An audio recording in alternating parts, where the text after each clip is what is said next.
മക്കളെ, ജെറുസലേം വചന കൂടാരത്തിൽ നിന്നും 3 മിനിറ്റ് പ്രാർത്ഥനയ്ക്കായി ഇന്നോളം വന്നിട്ടുള്ള പ്രയർ ലൈനിലെ എല്ലാ മക്കളെയും ഞാൻ ഓർക്കുകയാണ്. ജെറുസലേം വചന കൂടാരത്തിലെ പ്രേക്ഷിതർ, ശുശ്രൂഷകർ, അന്തേവാസികൾ, ഒപ്പം ജെറുസലേം കൺവെൻഷൻ അപ്പസ്തോലന്മാർ, ഇവരെല്ലാവരെയും ഓർത്തുകൊണ്ട് നവവത്സരത്തിൻ്റെ എല്ലാവിധ ആശംസകളും പ്രാർത്ഥനകളും ഞാനിതാ നിങ്ങൾക്ക് തരികയാണ്. ഈശോ കൊണ്ടുവന്ന ഉയർച്ചയും, ഈശോ കൊണ്ടുവന്ന കൃപയും, ഈശോ കൊണ്ടുവന്ന വളർച്ചയും, ഈശോ കൊണ്ടുവന്ന സൗഖ്യവും എല്ലാവർക്കും ഉണ്ടാകട്ടെ എന്ന് ഈ പുണ്യമായ നിമിഷത്തിൽ പ്രാർത്ഥിക്കുന്നു. നിങ്ങളൊക്കെ അച്ഛൻ കാണുന്നുണ്ട് കേട്ടോ.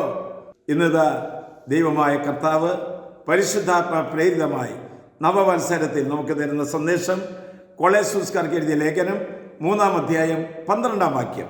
ദൈവത്തിൻ്റെ തിരഞ്ഞെടുക്കപ്പെട്ടവരും വാത്സല്യഭാചനകളും പരിശുദ്ധരും എന്ന നിലയിൽ നിങ്ങൾ കാരുണ്യം, ദയ, വിനയം, സൗമ്യത, ക്ഷമ എന്നിവ ധരിക്കുവിൻ. നവവത്സരത്തിൽ എൻ്റെ മക്കളെ വിളിച്ച കർത്താവ് വിളിച്ച വാക്ക് കേട്ടില്ലേ? കർത്താവാണ് വിളിക്കുന്നത്. ദൈവത്തിൻ്റെ തിരഞ്ഞെടുക്കപ്പെട്ടവരും വാത്സല്യഭാചനങ്ങളുമായ അവരോട് പറയുകയാണ്, ഈ നവവത്സരത്തിൽ നമ്മൾ 5 കാര്യങ്ങൾ ധരിക്കാനായിട്ട്. ഏതൊക്കെയാണ്?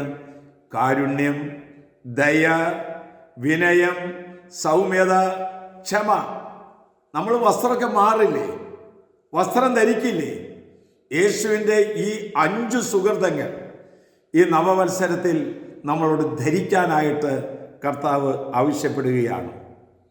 ഇതൊരു ജീവിത ശൈലിയായി മാറട്ടെ, ഇതൊരു ജീവിതത്തിൻ്റെ ക്രമമായി മാറട്ടെ. ഈ നവവത്സരത്തിൽ ഈ 3 കാര്യങ്ങൾ നിങ്ങൾക്ക് അനുഷ്ഠിക്കാൻ സാധിക്കുമോ? 1, ഈ വർഷം മുഴുവനും വചനത്തെ കൂട്ടുപിടിക്കാൻ. 2, സമയം ഒരു നിമിഷം പോലും കളയരുത്. എപ്പോൾ സമയം കിട്ടിക്കഴിഞ്ഞാലും വചനത്തിൻ്റെ കൂടെയായിരിക്കാൻ, ആ കേട്ട വചനം വീണ്ടും ആവർത്തിച്ച് കേൾക്കാൻ. 3-ാമതായി ഒരു ലക്ഷ്യം നമുക്ക് വേണം. വിദ്യാർത്ഥികൾക്ക്, പഠിക്കുന്നവർക്ക്, കർത്താവേ ഈ വചനത്തിൻ്റെ ശക്തിയാൽ എനിക്ക് പഠന പരീക്ഷ വിജയം തരണമേ. രോഗികളായ മക്കൾ, കർത്താവേ ഇന്ന് ശ്രമിച്ച് വചനത്തിൻ്റെ ശക്തിയാൽ എൻ്റെ രോഗപീഠകൾ വിട്ടുപോകട്ടെ. കടക്കണിയിൽപ്പെട്ടവർ പ്രാർത്ഥിക്കണം, ദൈവമേ എൻ്റെ കുടുംബത്തിന് ആവശ്യത്തിനുള്ള സമ്പത്ത്. എന്തിനാ മക്കളെ സമ്പത്ത് നമുക്ക് തരുന്നത്? എന്തിനാ സമ്പത്ത്? വചനം പറയുന്നു, എൻ്റെ ആവശ്യങ്ങൾ നിറവേറ്റാനും പാവപ്പെട്ടവരെ സഹായിക്കാൻ വേണ്ടിയിട്ടാണ് ദൈവം നമുക്ക് സമ്പത്ത് നൽകിയിരിക്കുന്നത് എന്ന്.